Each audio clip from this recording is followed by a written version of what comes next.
Good evening, doctor. Myself, Dr. Santosh, inviting you to attend Dr. KK Agarwal Med Talks. Today is the 518th session on role of probiotics in COVID-19. Today we have an expert, Dr. Joy Verghese. Doctor is the director in the Department of Hepatology and Transplant from the Gleneagles Global Health City, Chennai, with us. Welcome you, sir. Thank So, you. yes, as you there is a COVID third wave came into a picture, and there is a lot of query from the physician side and the patient side. So, to discuss it, like how this thing happens, how these probiotics come into picture, and what is the benefit of it. So, initial, sir, what is like just brief about how Omicron it is different, and what is the sign and symptom, and what patient or the doctor has to take care it further on behalf on mainly focus on the gut and the liver. So over to you. Thank you, Dr. Santosh. Good evening to all. Uh, I'm a hepatologist and a transplant hepatologist. So I am seeing Omicron or the earlier COVID in a two different entity because 2 years ago, when we faced that COVID, the first phase, we stopped all the elective procedures. And there were a lot of restrictions was there. And we have seen so many of my known circle and those who have suffered and they need ICU admission. There was a lot of things and the challenges was there. But over the period of last 2 years, so we learned a lot and how to manage. And at the same time, now due to the mutation, we are seeing the Omicron is not that effective like what we have seen in earlier because in the earlier time I have so many referrals used to come to me with the altered liver function also those patients admitted in the ICUs in the COVID ICUs. So we know that the AC2 the receptor not only in the respiratory epithelium it is will be in the colonic mucosa and it will be in the liver cell also. So some of the patients will have the diarrhea, some of the patient with altered liver function, and most of them will have the CIRS, the cytokine storm related the lung issues.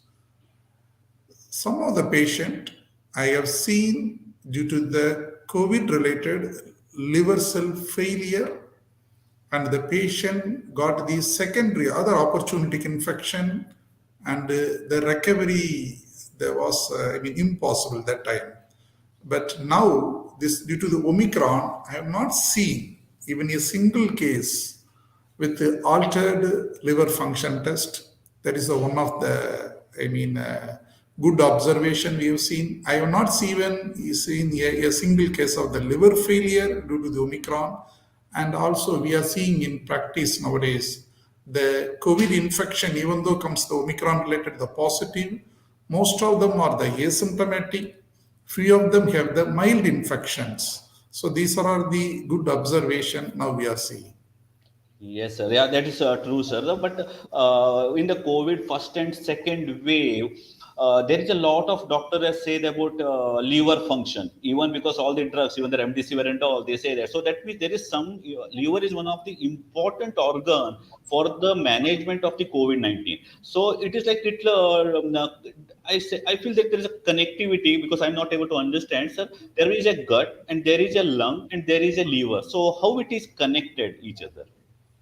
Yeah, it's really a good question.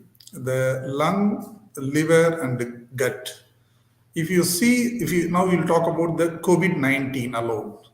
So that's already mentioned. The COVID virus, the RNA virus, enters our cells. Suppose if there is a respiratory system means respiratory epithelial cells through the ACE2 receptors. And within the respiratory epithelial cells, once it invades, it multiplicates and it will affect and it release from the infected respiratory epithelial cells more and more.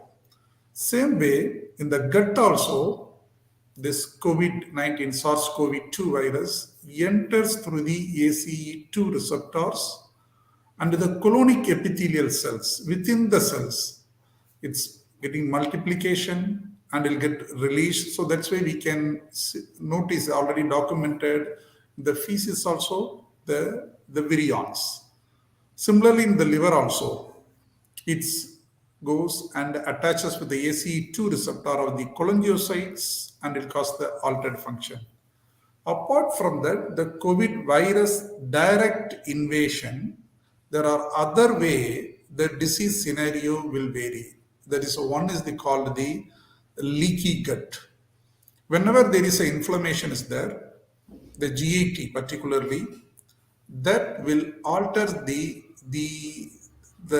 gut microbiota. So we know in the gut more than 10 to the power of 14 microorganism has been there that will do lot of work, not only for the digestion process, for bile acid metabolism, bile salt metabolism, vitamin formations, and controlling the other infections, and in simple way body immune related, all the overall systemic inflammation also it will control if there is a good microbiota, if it is there within our gut. If this gets regulated, that's called dysbiosis. Normal microbiota is getting changed. So how it can change? If you are taking more and more antibiotics, that time the gut flora will get changed. That's why we are seeing antibiotic induced the loose motion diarrhea. So there is one example. So whenever if a infected patient, if the gut microbiota gets changed, once due to the leaky gut, once the inflammation invades into the bloodstream, it is causing the systemic inflammatory response that will affect distant organ also. So one of the distant organ we can say here lung. That is called gut lung axis. Another one axis there, gut liver axis. Whenever there is a inflammation in the gut, if there is a leaky gut, it can cause the inflammation in the liver also. It has been well proven in all form of the liver related disease, either the fatty liver related disease or viral, whatever if we say autoimmune, final pathway will be the gut liver axis. Similarly, here in the either COVID or in other respiratory infection, there will be called gut lung axis. This will aggravate if your patient sits in this kind of the lung and the gut, this axis get activated, the inflammation process will, if it goes very well, that will cause the more and more damage in the lungs. So that's why the probiotic related, the thought process, it is not a new concept. It has been already used in the various lung diseases. If you go through the literatures, even if the simplest way we can say asthma, allergic reactions. So allergic reactions, people, there is the axis called the gut lung axis. So if it gets controlled, there have been, is proven it is reducing the asthmatic incidence. So this kind of the probiotic will help to the patients to prevent the leaky gut related inflammation. So it is reducing the gut lung axis related to the activation of the inflammatory pathway. That's why the end organ will get we can protect. Yes, sir. Sir, this is a nice concept to discuss that lung and gut axis along with the liver axis in between. Sir, in the discussion when we went to the website and all, there's a lot of COVID and CVD, cardiovascular and diabetes and all. But we want to understand what is the long-term complication. I know it is very difficult to assess right now, for especially for the liver because it is something like nobody discussed till now. Liver talks. You just discussed. So what is the long problem which you are facing, especially on a liver failure or something which you come across? Yeah. See, if a COVID-19, the virus related and the liver, if you look into that, one I said the direct invasion of the viral particle into the hepatocytes and the cholangiocytes through the receptor, and it causes the inflammation. There will be the mild signs and symptoms, I can say. There is a elevation in the AGPT level, AGOT level, sometimes the GGT level we are seeing. But other things are different. Suppose COVID patient got the cytokine storm related inflammation that will affect the all the organs. That time the part of the CIRS related effect will be in the liver. That will behave in a different way. It is a slightly higher way. The patients have the long-standing transaminitis. The transaminitis related, there is a liver cell failure. That's why I said few of our patients we have seen they recovered from the severe COVID.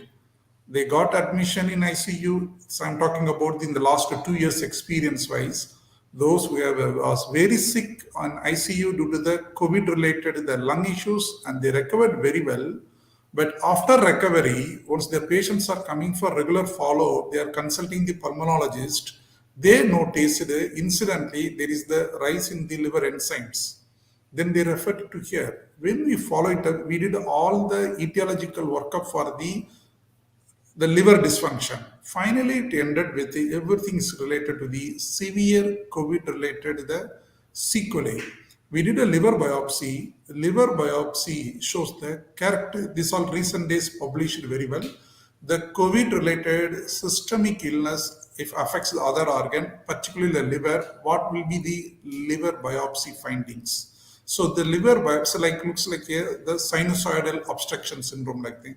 The liver biopsy wise, we identified this all these sequelae of the severe form of the COVID related. It is not the immediate effect to the patient during the follow-up.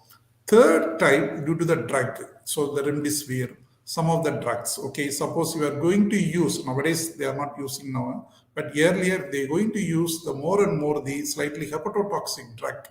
That drug related the liver injury and most of the time will be the combination. Sometime already the particular patient might have the other liver problem, for example alcohol consumption related mild liver problem, or they might have the fatty liver problem, or they might have the autoimmune disease. So if they have already a borderline liver, so over that, if there is a inflammation, the COVID related complication or COVID the therapy related thing, so there is a multiple. So we have seen the different types of the COVID related liver injury. Some of the patient gone to the cholestatic. Initially, they have cholestatic jaundice, and over the period of time, they went to the complete the total liver failure, and the patient might require liver transplant also.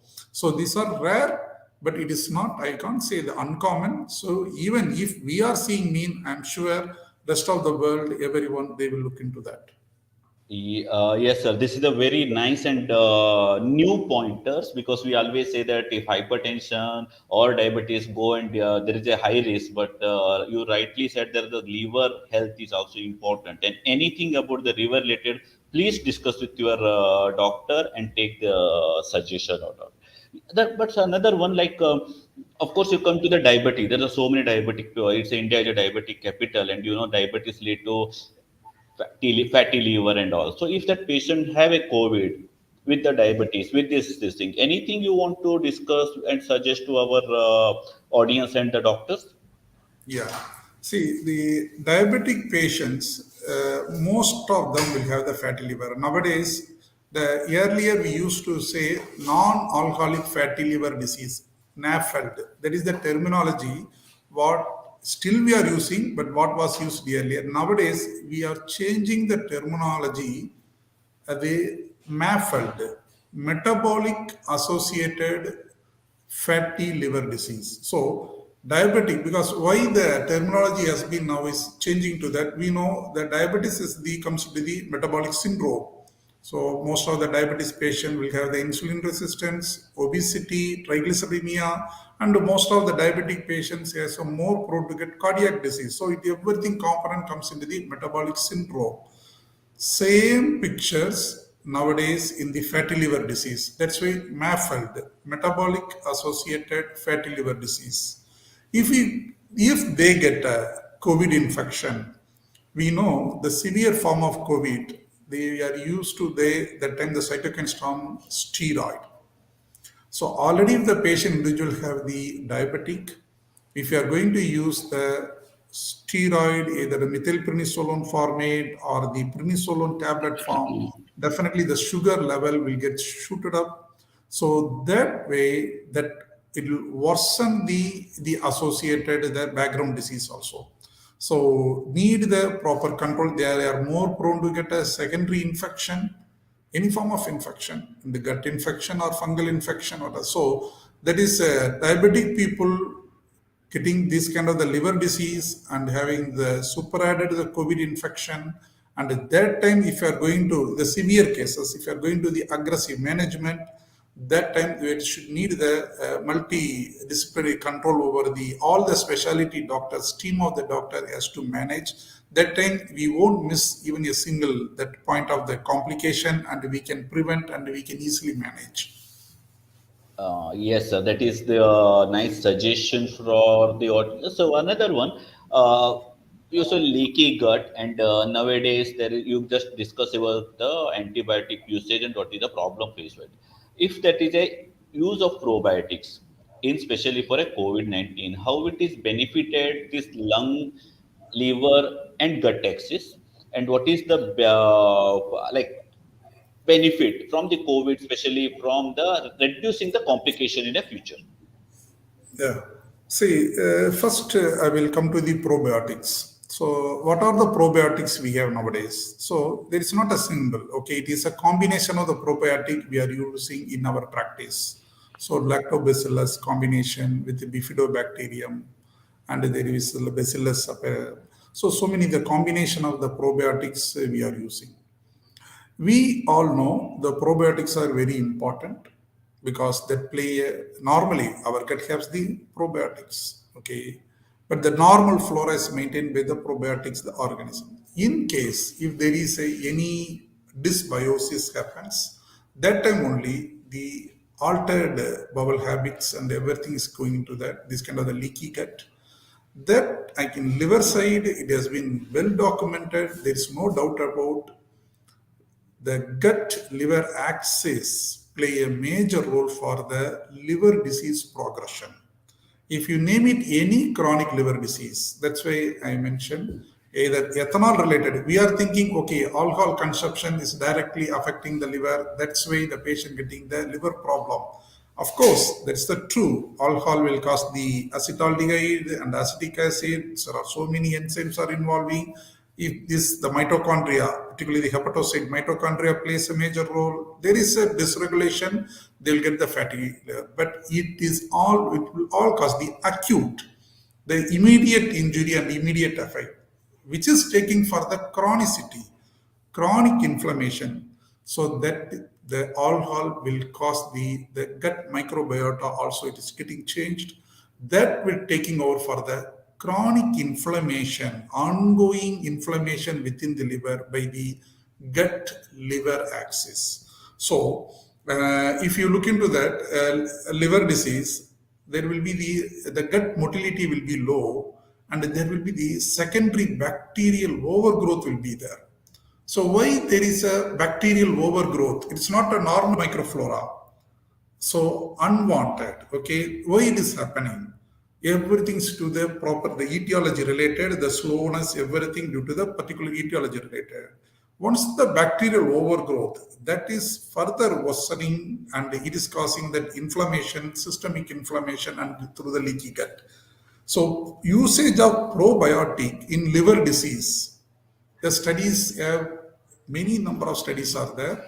How the probiotic is changing the gut flora. Because of the gut flora change, how the ongoing chronic inflammation within the hepatocytes we are controlling. Same mechanism has been documented in the lung infection. Not, and first of all, I'll come to that respiratory lung infection. So many, not the only COVID. COVID we know now, but non-COVID related, so many the viral infection, That time they identified this probiotic usage in the lung infection also. So now we are going to use the same knowledge, whatever we learned by research way earlier, whether the same principle, changing the gut microbiota, changing to the normal flora by giving the probiotics, whether is it will reducing the ongoing inflammation in the lung due to the COVID or not. If you look there, there are few papers has come out, but it need multi-center, large volume, this trial and study. But there are the clinical trial already has been started. The usage of the probiotic in the COVID patients. So that will give the clear idea. But whatever the available, the literatures wise, the case report or case series or the experts' opinion, that everything shows that probiotics is helping to reduce the inflammation in the severe diseases. Yes, sir. Sir, one nice interesting point. It is not a COVID. Probiotics will help you in any of the inflammation, infection of the body to make it better. So that is the one of the suggestions, right? Sir, and coming to this, there is so much of fortification, like fortified milk or curd. There's one of the question came up, like, can I get the same amount of probiotics in a milk? If no, what I can do? If yes, is it possible to get the exact amount of probiotics is required for the body? The not milk, I can prefer that I change the curd, okay, yogurt. So yogurt have the rich in probiotics, okay. So if the yogurt, if you are taking properly, so I mean there is no the control head-to-head control study of the yogurt versus the different formulation whatever available in the market, but the yogurt wise that curd related the studies are there. It showed it is helping to the individual for the reducing the ongoing chronic inflammation. There is one interesting questions also coming from our comment side. Say that in probiotics, of course, you discuss about the gut, so liver enzymes. It will help us. Can it help to beta cell? Because in the diabetes, somehow it is going to help the beta cell to reduce the diabetes or insulin resistance in our patient. Any connection in this? So, if a diabetes, if you look into that, it is not the entire pancreas, it is only in the beta cells. But a chronic inflammation, if whatever we are talking the liver, it is a chronic inflammation that's going for affecting the entire the hepatocytes. If you look into that, pathophysiology of the chronic pancreatitis, of course, there is a possibility. There are so many chronic pancreatitis. So chronic pancreatitis means not only the beta cells, it affects all the pancreatic cells. For example, autoimmune pancreatitis. Sometimes an idiopathic chronic. So I'm not talking about the acute pancreatitis, chronic pancreatitis. Something are genetic related. Most of the chronic pancreatitis is genetic related. The entire the pancreatic cells, the acinar cells damage. Beta cells in diabetes, if you look into that, that all the genetically derived. So that's why the diabetic genes, so many genes has been involved, the type 1 diabetes and the type 2 diabetes. So that is not the particular the inflammation. There is its loss due to the mutation the gene. There is a loss of its function. That's why the beta cell, that is the implantation. Suppose same in our institute, so we will do the pancreas transplant, not only the liver transplant. So pancreas transplant for the chronic, this type 1 diabetes with that those who have the CKD, chronic renal failure.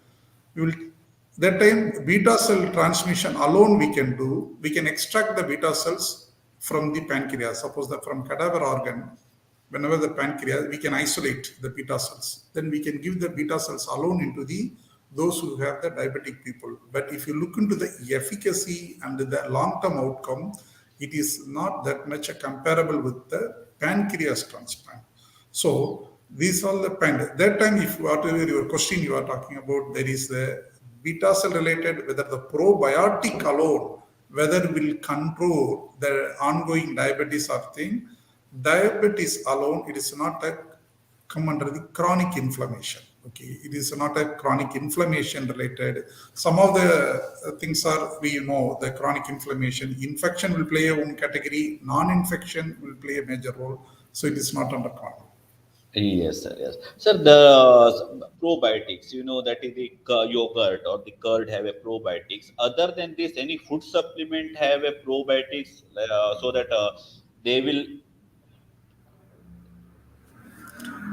So, as far as my knowledge, okay, so apart from this one, whatever the naturally what we are taking, I mean, our food wise, I have not noticed anything there, but I have to ask our nutritionist actually to get the more knowledge about apart from this, any other food item. Mostly, this kind of the fermented foodstuffs will have these kind of the probiotics. Yes, sir. It is rightly said because there's a lot of question asked about what are the other supplement because he doesn't want to. Maybe he doesn't like the curd. Maybe that's why the doctor is asking from the patient on behalf of patient. Say that pickle and vinegar have a probiotics. Or so it is It clear is that. simple answer, better to take a pill. That's all. If they doesn't like the curd, Yes, sir. That is the best and this one. Yes, sir. Of course, if they don't want to take a curd, definitely a pill is going to help to this. Sir, coming to this probiotics, you have any like duration you have prefer, or it is as per as your and the patient condition on the or it may be a diseases. see, these all, it is disease modifying some kind of the methodology. It is not like among the multiple, there are several methodologies are there, any to control the chronic inflammation. If you take any disease, so the probiotic is out of the multiple, there is one of the methodology. So we shouldn't go with this only. Okay. So if you are seeing a chronic inflammation, either the disease specific treatment we should continue. That is the proper. These all come under that adding adjuvant to that disease controlling. Okay. See, sometimes we will prescribe for the multivitamin tablet for the diabetic peoples. So we know the diabetic people, high blood sugar, how it affects the sensory nerves, motor nerves. So how the B complex is helping for the myelin sheath formation and but by giving this B complex alone to protect the myelin sheath, it will not help to the patient. We have to control the sugar under optimal range. We have to maintain the euglycemic level. Then by giving this kind of the myelin sheath protection, increasing the, I mean the vitamin B12 related supplement, all will help. Same way, this probiotics, it is not useful for acute. It is all the slow acting, changing the gut microbiota, changing the naturally what happened so far happened, the systemic inflammation reduce the level, and that related the changes. Yes, sir. It is. It rightly said that it is not a acute. It is for something like chronic. It is not suddenly. It's not going to give a result. So probiotics you can use it depending on the patient condition, the duration. Yes, sir. Any species which you want to in the because there's a lot of already told in probiotics there are many species available. So is it any species which you feel that it is important, or it is all the species available in probiotics is important? So, but lactobacillus we should keep the primary because most of the probiotics contains the lactobacillus. So that will play a major role. Particularly in a liver disease, we are very particular about to choose the kind of the probiotic with the rich in lactobacillus. But it will vary. Sometimes the pediatric population, sometimes they will give in a different probiotic. They will use the pediatrician. Yes, sir. Sir, regarding this pediatric, because there is even a COVID also affect the pediatric, and usually pediatric and elderly are more worried about it. So, any role of probiotic you want to mention here, especially for pediatric and more than 65 year with comorbidities? Elderly people, I would recommend because elderly people, by giving the probiotic, it's always good. Pediatric, suppose if he, I mean the pediatric related the COVID infection nowadays are very less actually, because at that time, I mean, probiotic to the babies, I have no idea. So I have to ask my pediatrician whether they have been their own experience by giving this one. I have no clue. Ye- Yes, sir. You are said that is elderly people. Yes, the pediatric people definitely pediatrician is the best.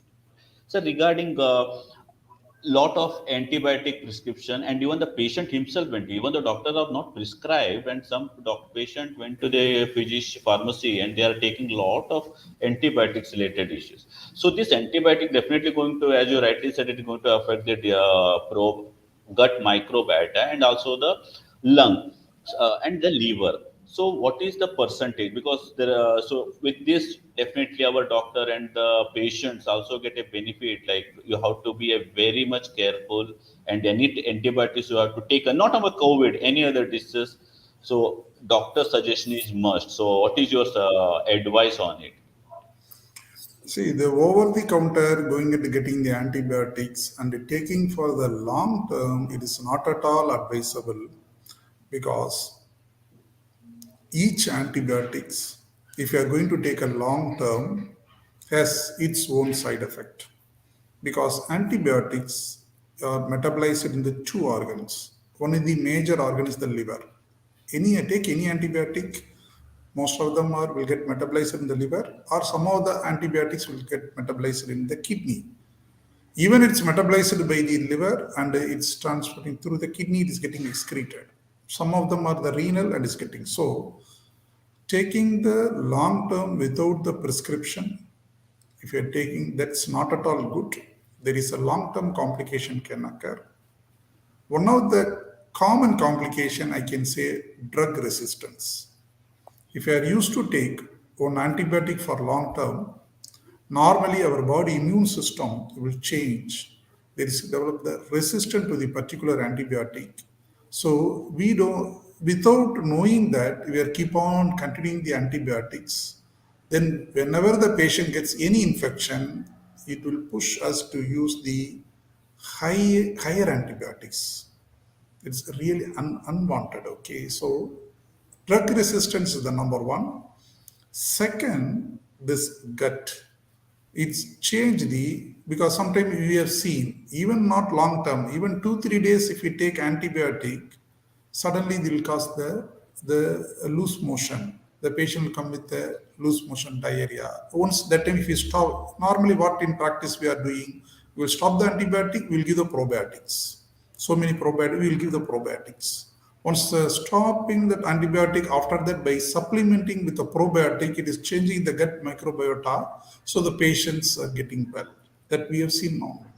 So, if the patient, even though they are not getting the loose motion or anything, if they are going to take the antibiotics for quite long term, as it's going to change the gut microflora, if they have any ongoing chronic inflammation, either liver related or lung related, it will stimulate. Same way, actually, if you take the bone related also, osteoarthritis, so many diseases. Suppose if you look into that chronic inflammation related, the organ dysfunction, not only one organ, bone related, lung, whatever that. Okay, so this and autoimmune related, so many muscular disorder. So any chronic inflammations, I mean, it get aggravated by this kind of the changing the gut microbiota. So better not to take unnecessarily the unwanted antibiotic, and we shouldn't change our normal microflora, gut microflora, in the non-pathogenic into the pathogenic side. Yes, sir. So over the counter, definitely you are clearly say that is no. You have to discuss with your physician or the doctor for anything. Regarding the same, suppose the patient can go to the over the counter and take a probiotics. Is it advisable, or it is always better to go and discuss with the doctor? See, sometimes the patients are used to get some knowledge about their based on their previous experience. Suppose they would have been have some upper respiratory or lower respiratory infection or even the GE problem.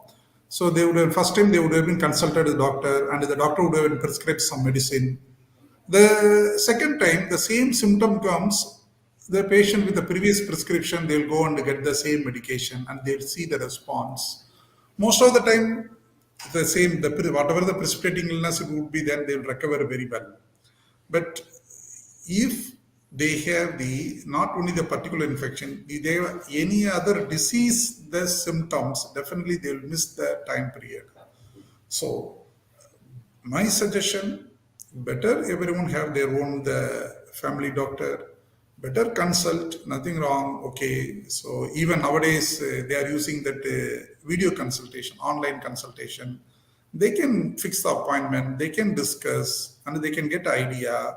So the primary doctor who is the knows the patient very well, they can easily identify based on that, because at one time they would have been given the particular antibiotics. At second time, their patient says a different type of symptoms and signs.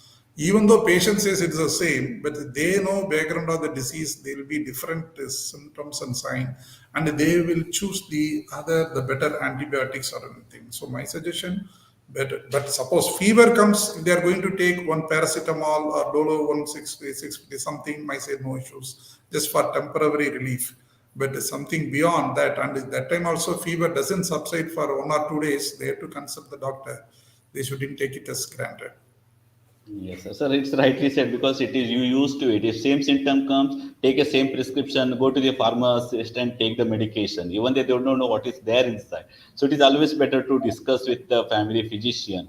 So regarding this, coming back to this gut, lung, and the obesity, there is a lot of the question came because since 2 years sedentary lifestyle and sitting continuously in a home, work from home leads to a lot of obesity. So if there is connection between these three, gut, liver, and obesity, and second question they are asking how probiotics will help to maintain this especially obesity problem. So you correctly pointed out, I mean, the sedentary lifestyle. And nowadays we are seeing obesity even in the younger generation, the school going boys, 13 years old, 15 years old, they are coming with overweight. Okay, and they are, one is their food style. Okay, so they are not taking a healthy, just for taste purpose, they are taking a unhealthy food. And the sedentary lifestyle, there is no games and other things. Most of the time watching the mobile and other thing, overweight. That particular category, when we have done a screening for that liver side, it shows the fatty liver. Just 20 years ago, we are not seen even a younger generation with a fatty liver, but nowadays we are seeing the fatty liver in almost above 40 years, most of them have. And if you take the even younger generation, they have the overweight children. The thing. If you look into that pathophysiology of this overweight, so they are eating good healthy diet, suppose why they are getting overweight and other things. If you look into the pathophysiology, this the overweight related, the high calorie related, everything going for the chronic inflammation, finally end up with the pathophysiology of the leaky gut. It might be the surprise to everyone, but that is the truth. So to stimulate either the hepatocyte, as I mentioned, even the lung, whatever the chronic inflammation, something ongoing chronic inflammation there, some of the triggering factors source should be there. Either source might be there in the same cell or sometime from outside. If you take, for example, hepatitis B virus or hepatitis C virus, the virus cells will sit within the liver, it will cause the chronic inflammation. If you take some of the tuberculosis infection in the lung and other thing means the bacilli related the activation of the inflammation will cause. Same way the COVID related the virus. So one is the direct inflammation due to the pathogen related. Some of the time the non-pathogen, there is no virus, there is no bacteria or fungus, totally non-pathogen. So that pathogen related the changes. For that it comes as the fatty liver, MAFLD, okay, metabolic associated fatty liver disease. There is no source of any infection in their body to stimulate the chronic inflammation. Then how the chronic inflammation? So why I am saying the chronic inflammation? If you take that individuals inflammatory markers assay, interleukin 2, interleukin 6, TNF alpha, if you take the whatever the inflammatory markers, the level will be higher than the normal population. So when organ failure comes, proportionately the blood level, it shows the inflammatory markers level is high. From where the inflammatory markers is coming? So once the inflammatory markers are increasing, some of the triggering factors should be there to induce the antigen representing the presenting cells. This antigen presenting cell has to stimulate the T cell. The T cell will activate the B cell and the T helper and the cytotoxic.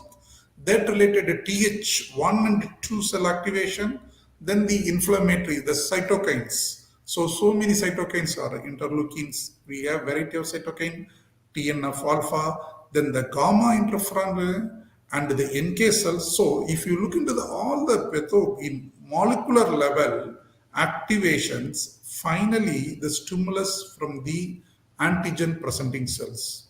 So how the antigen presenting cell is getting activated? Something has to stimulate. From where it is there, antigen presenting cells. If you take a liver, it is within the liver, antigen presenting cells, stellate cells, Kupffer cells. If you take the gut, there is the antigen present within the gut mucosal level. So any inflammation, anything if it stimulates that, if it is that transient means it will not cause chronic inflammation. Ongoing, continuous stimulus, it is causing this triggering. That time only this kind of the all the changes happens. If you take a gut, if there is a normal microflora that is protecting the gut, if we change the normal microflora, if due to the disease later or anything change, it is getting altered, this will cause activating the inflammation. Same way, if you look into that respiratory epithelium, there are a normal microbiota. If you take a respiratory, it has the respiratory epithelium cell and the ciliary cells, so many things are there. If that respiratory epithelial cells, that related, if it gets altered, that time also they will increase the respiratory infection.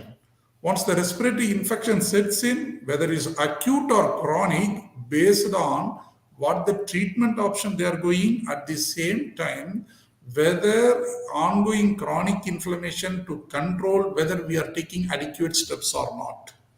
So you look into that, these probiotics or the changing everything is the play a vital role, but it is not the only one role. It is the one of the main important factors or the treatment option I can say to modify it.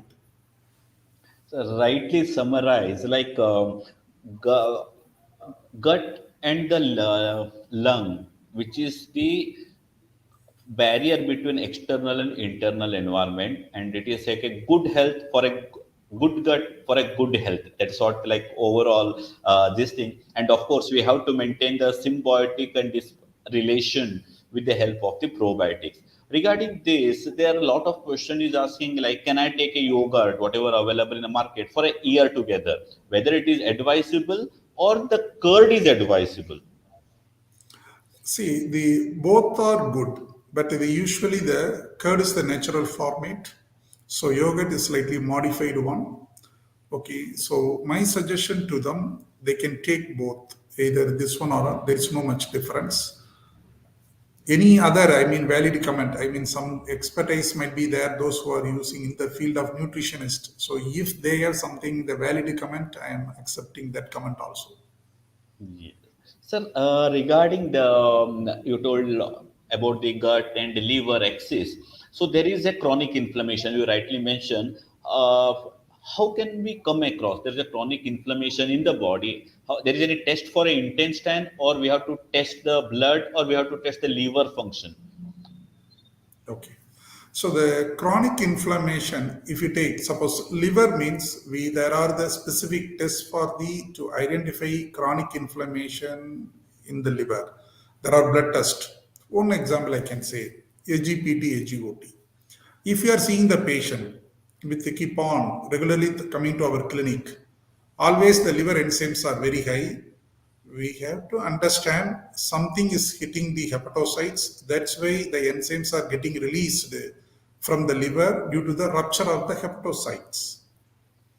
If the patient have always, we are seeing first month, second month, third month, even 6 months, 12 months, we are seeing always the liver enzymes are high. There is a chronic, some ongoing chronic inflammation. That's why the liver enzymes are high. So as a clinician, we have to try to find out the cause for the chronic inflammation, either alcohol related or any viral related or autoimmune related liver problem or any drug induced liver problem. We have to look into that. Same way, if you look into that, chronic inflammation happen in the other organs also. Okay, the chronic lung diseases. So we say the interstitial lung disease. Okay, this is a chronic inflammation.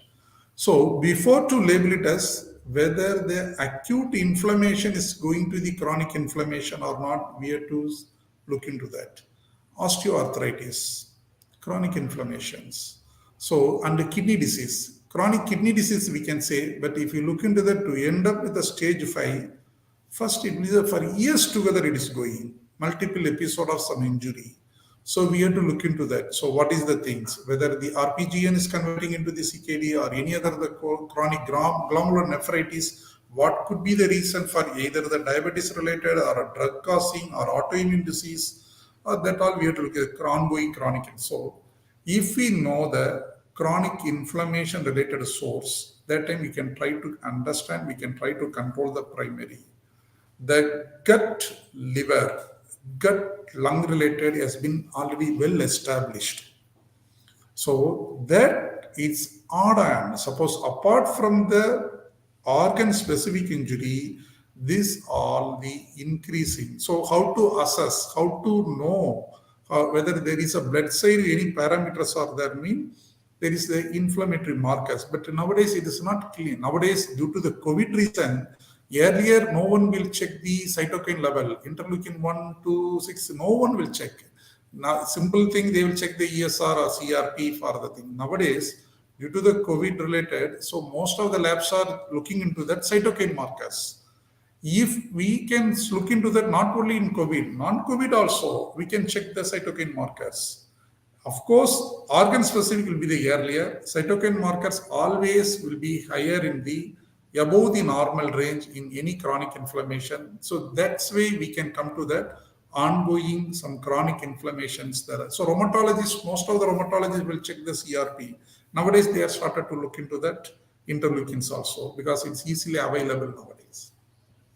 Yes, sir. So rightly said that in the COVID era, a lot of patients come to aware about what is inflammatory markers compared to True. the pre-COVID era, and now they actually come to know that it is whatever they say that any spicy food, any outside food. Now they saw that gut has a important function, especially in a chronic inflammation, whether it is a COVID or not in a COVID. So definitely, it's a good intestine health leads to a better health in terms of all the chronic diseases.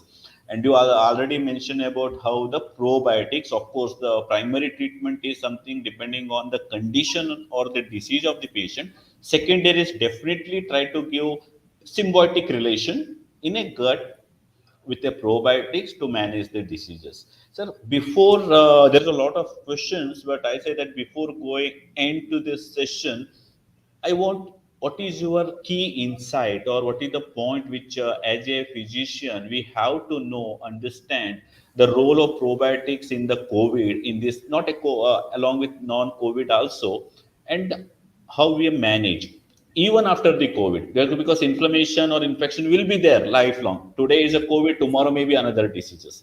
How to manage, but the body is same lung, liver, and the intestine, which is the major important organ in the body. What is your take?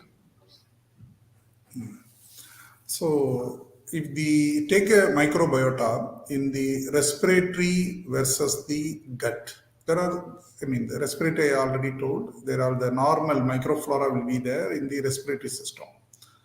So some of the disease, the normal respiratory microflora will get altered. For example, smoking, that will change the normal respiratory microflora.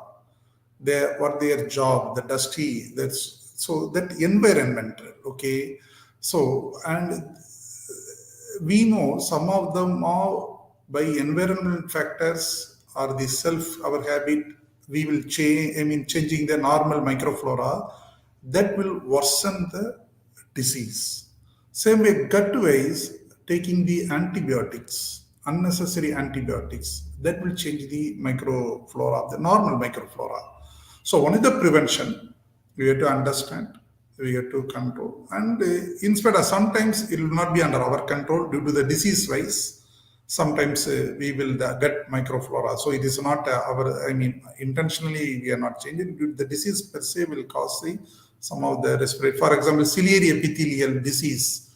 So those who have the respiratory system, who has the ciliary epithelial, that dysfunction, it is not under their control. So they will get the respiratory infection again and again. So how we have to help to them, actually, the clinician.